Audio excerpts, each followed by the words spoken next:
Hi යාළුවනේ ඔයාලට කොහොමද? ඔයාලා දන්නවද අද අපි මේ කොහෙද යන්නේ කියලා? අද අපි මේ යන්නේ වගරවිල පන්සල්. ඔන්න ඉතින් පුතු නංගියට නගින්න නිසා මම ඉස්සරහට කිව්වා.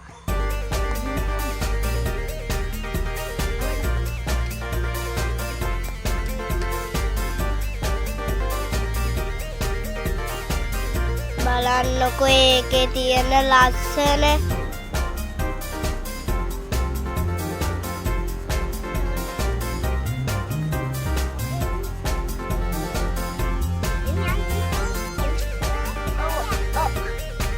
නංගියත් එක්ක තමයි කරන්න බැරි.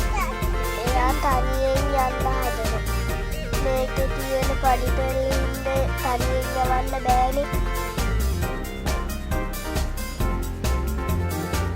පන්සල හරිම ලස්සනයි. ඒ පන්සල හරිම නිස්කලංකයි.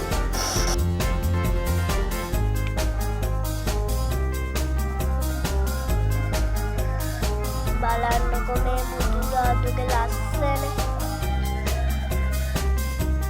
අපි උදේ ඉඳන්ම